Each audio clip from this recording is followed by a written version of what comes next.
இப்போ இருக்கிற இந்த சிச்சுவேஷனில் பார்த்தீங்கன்னா பெட்ரோல் அண்ட் டீசல் விலை இன்க்ரீஸ் ஆகிட்டே போகுது அண்ட் அதுக்கேற்ற மாதிரி நம்ம எல்லாருமே எலக்ட்ரிக் வெஹிக்கிள்க்கு ஸ்விட்ச் ஆகிட்டு இருக்கோம். ஸோ அப்படி பார்க்கும்போது பார்த்தீங்கன்னா ஆல்ரெடி எலக்ட்ரிக் கார்ஸ் வந்துச்சு, எலக்ட்ரிக் பைக்ஸ் வந்துச்சு அண்ட் ஈவன் இப்போ ரீசெண்டாக பார்த்தீங்கன்னா ஓலா நிறுவனம் எலக்ட்ரிக் ஸ்கூட்டர்ஸை லான்ச் பண்ணியிருந்தாங்க. ஸோ அந்த வரிசையில் இப்போ அடுத்து என்ன வந்திருக்குன்னு பார்த்தீங்கன்னா எலக்ட்ரிக் ஆட்டோவை லான்ச் பண்ணியிருக்காங்க.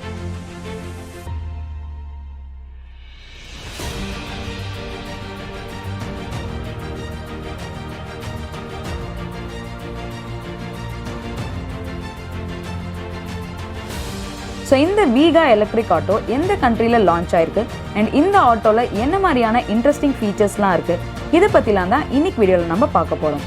ஸோ இந்த வீடியோவை ஸ்கிப் பண்ணாமல் ஃபுல்லாக வாட்ச் பண்ணுங்கள். வாங்க நம்ம வீடியோக்குள்ளே போகலாம். Let's talk.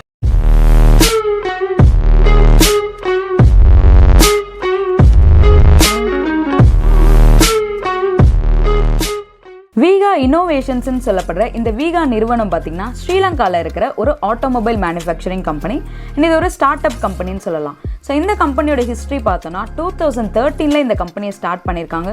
ஸோ இது வரைக்கும் என்னென்னலாம் பண்ணியிருக்காங்கன்னா இப்போ ரீசெண்டாக 2020 Vega EVXன்னு சொல்லப்படுற ஒரு எலக்ட்ரிக் காரை டிசைன் பண்ணி அதோட ப்ரோட்டோடைப்பை லான்ச் பண்ணியிருக்காங்க. ஸோ அதுதான் வந்து பார்த்தீங்கன்னா சவுத் ஏஷியாலே first electric battery powered sports car, அதாவது Vega EVX தான் சொல்லிட்டு அறிவிக்கப்பட்டிருக்கு. ஸோ அது மட்டும் இல்லாமல் இப்போ 2022 இவங்களோட ப்ரொடக்ஷனை வந்து ஸ்டார்ட் பண்ணுறதாகவும் சொல்லியிருக்காங்க. ஸோ 2013 ஆரம்பித்த இந்த கம்பெனி வித்தின் 6 to 7 இயர்ஸில் அவங்களால ஒரு ஹை பவர்ட் எலக்ட்ரிக் ஸ்போர்ட்ஸ் காரை மேனுஃபேக்சரிங் பண்ண முடிஞ்சிருக்கு. இப்போ எதுக்காக இந்த Vega நிறுவனம் எலக்ட்ரிக் ஆட்டோவை லான்ச் பண்ணியிருக்காங்கன்னா அதுக்கு ஒரு சில ரீசன்ஸ் இருக்குது. ஸோ அதாவது பார்த்தீங்கன்னா சவுத் ஈஸ்ட் ஏஷியன் கண்ட்ரீஸில் மோஸ்ட் ஆஃப் த பீப்புள் வந்து ரொம்ப அஃபோர்டபுளாக யூஸ் பண்ணுற ஒரு டிரான்ஸ்போர்ட் வந்து ஆட்டோ தான். அண்ட் அது மட்டும் இல்லாமல் இப்போ இருக்கிற பெட்ரோல் அண்ட் டீசல் விலைக்கு நிறைய பேர் வந்து டாக்ஸி ஆர் ஆட்டோ தான் ஹையர் பண்ணிகிட்டு இருக்காங்க. ஸோ இதெல்லாமே அவங்க வந்து திங்க் பண்ணி தான். அண்ட் இன்னொரு ரீசன் பார்த்தீங்கன்னா அவங்க வந்து குளோபல் மார்க்கெட்டோட அனலைசஸும் பார்த்து ஃப்யூச்சரில் எது வந்து ரூலிங்காக இருக்கும், ஸோ எது வந்து பெட்டராக இருக்கும் இப்படின்றத வந்து அனலைஸ் பண்ணி பார்த்துட்டு தான் இப்போ இந்த எலக்ட்ரிக் ஆட்டோவை லான்ச் பண்ணியிருக்கு. இந்த Vega நிறுவனத்தோட எலக்ட்ரிக் ஆட்டோட நேம் பார்த்தீங்கன்னா Vega ETXன்னு சொல்கிறாங்க. இதில் ஈன்றது வந்து எலக்ட்ரிக்காகவும், டீன்றது வந்து 3 வீலராகவும், எக்ஸ்ன்றது வந்து அன்னோனாக சொல்லியிருக்கு. ஸோ இப்போ நீங்கள் பார்த்துட்டு இருக்க இந்த வீடியோ பார்த்தீங்கன்னா ஒரு ஜஸ்ட் ப்ரோட்டோடைப் மாடலாக தான் லான்ச் பண்ணியிருக்கு. அண்ட் இன்னும் அதில் நிறைய ஸ்பெசிஃபிகேஷன்ஸ் வந்து வரப்போகிற டேஸில் ரிவீல் பண்ணுறதா சொல்லியிருக்கு. இந்த Vega எலக்ட்ரிக் 3 வீலரில் ஒரு முக்கியமான ஒரு பார்ட் பார்த்தீங்கன்னா எலக்ட்ரிக் மோட்டார். ஸோ இந்த எலக்ட்ரிக் மோட்டார் ரன் ஆகணும்னா அதுக்கு முக்கியமான தேவை வந்து எனர்ஜி. ஸோ இந்த எனர்ஜி எங்கேருந்து கிடைக்குதுன்னு பார்த்தீங்கன்னா அந்த ஆட்டோவில் பொருத்தப்பட்டிருக்க ஒரு பேட்டரின்னு சொல்லலாம். ஸோ ஆப்வியஸ்லி இது ஒரு எலக்ட்ரிக் ஆட்டோன்றதுனால கண்டிப்பாக பேட்டரி இருக்கும். ஸோ இந்த பேட்டரி என்னென்னா LFPன்னு சொல்லப்பட்ட ஒரு lithium ion phosphate battery use பண்ணியிருக்கு. அதாவது ரொம்பவே ஹை பவர்ட் பேட்டரி தான். ஸோ இப்போ இங்கே பேட்டரி இதை யூஸ் பண்ணுறதுனால இதை நம்ம சார்ஜ் பண்ணி அண்ட் அதுலேருந்து வர பவரை வச்சு தான் இந்த மோட்டார் ரன் ஆகுது. ஸோ இங்கே நம்ம இப்போ யோசிக்கலாம் என்னென்னா, ஸோ ஆல்ரெடி வந்து இங்கே நம்ம பேட்டரி யூஸ் பண்ணுறதுனால நம்ம இங்கே எலக்ட்ரிசிட்டி கன்சியூம் ஆகிறதுக்கு வாய்ப்பு இருக்குது அப்படின்னு நீங்கள் யோசிக்கலாம். பட் இதில் ஒரு அட்வான்டேஜ் என்ன இருக்குன்னா இந்த ஆட்டோவோட ரூஃப் டாப்பில் ஒரு சோலார் பேனல் பிளேஸ் ஆகிருக்கு. ஸோ இதுதான் வந்து இந்த ஆட்டோவோட மெயின் ஃபீச்சர்னு கூட சொல்லலாம். அதாவது ஒரு ஸ்பெஷாலிட்டி, இந்த ஆட்டோவோட ஸ்பெஷாலிட்டியே இதுதான். ஸோ அந்த ரூஃப் டாப்பில் ஃபுல்லாக சோலார் பேனல்ஸ் இருக்கிறதுனால அந்த சோலார் பேனல்ஸ் மூலயமா வர எனர்ஜியை வச்சு இந்த பேட்டரி வந்து சார்ஜ் ஆகும் அண்ட் அந்த சார்ஜை வச்சு இந்த ஆட்டோ வந்து ரன் ஆகுது. ஸோ எவ்ரி டைம் வந்து நம்ம பேட்டரியை சார்ஜ் பண்ணுறதுக்காக ப்ளக் பண்ணணும் தான் அவசியம் இல்லை. ஸோ நமக்கு மோஸ்ட் ஆஃப் த டைம் வந்து அந்த சோலார் பேனலில் கிடைக்கக்கூடிய எனர்ஜியை வச்சு இந்த ஆட்டோ வந்து ரன் ஆகும்னு சொல்லியிருக்கு. ஸோ பார்த்தீங்கன்னா இந்த சோலார் பேனலில் வரக்கூடிய எனர்ஜி வச்சு மட்டுமே இந்த பேட்டரி வந்து சார்ஜ் ஆகி ஒரு நாளைக்கு 64 கிலோமீட்டர்ஸ் வரைக்கும் ட்ராவல் பண்ண முடியும்னு சொல்கிறாங்க.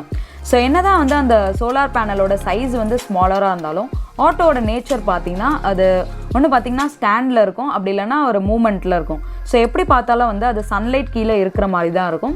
ஸோ ஆப்வியஸ்லி வந்து சோலார் எனர்ஜி வந்து ப்ரொடியூஸ் ஆகிட்டே இருக்கும் அண்ட் அந்த எனர்ஜி மூலயமா ஆட்டோ வந்து ஈஸியாக ரன் ஆகும்னு சொல்லியிருக்கு. ஸோ கண்டிப்பாக இந்த நெக்ஸ்ட் ஜென்ரேஷன் ETX பிளாட்ஃபார்ம் பார்த்தீங்கன்னா ஃப்யூச்சருக்கே ஒரு சொல்யூஷனாக இருக்க போகுது. அண்ட் அது மட்டும் இல்லாமல் இது அவங்க எப்படி டிசைன் பண்ணியிருக்காங்கன்னா இது சேஃபான முறையிலையும் என்விரான்மெண்டல் ஃப்ரெண்ட்லியாக இருக்கிற மாதிரி எக்கனாமிக்கலி சீப்பாக இருக்கிற மாதிரி தான் டிசைன் பண்ணியிருக்காங்க.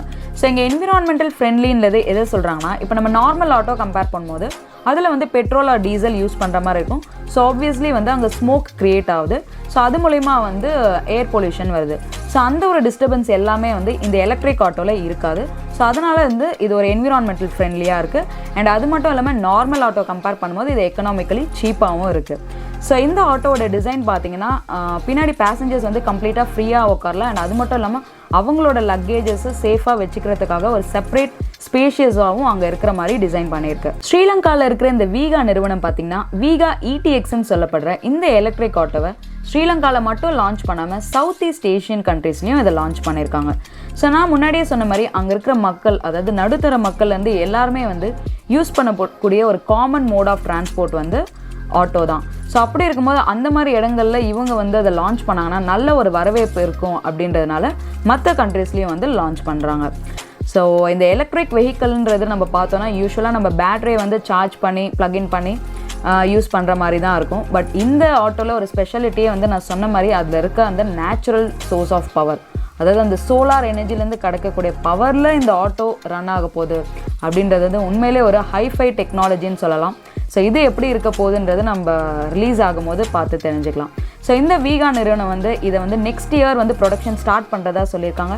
அண்ட் ஈவன் இதை ப்ரொடக்ஷன் பண்ணும்போது இதோட இன்னும் டீட்டெயில்டு ஸ்பெசிஃபிகேஷனை ரிலீஸ் பண்ணுறதாகவும் சொல்லியிருக்காங்க. ஸோ கண்டிப்பாக இந்த வீடியோ உங்களுக்கு இன்ட்ரெஸ்டிங்காக இருந்திருக்கும். ஸோ தேங்க்ஸ் ஃபார் வாட்சிங். லைக் பண்ணுங்கள், கமெண்ட் பண்ணுங்கள், அண்ட் உங்களுக்கு தெரிஞ்சவங்களுக்கு ஷேர் பண்ணுங்கள்.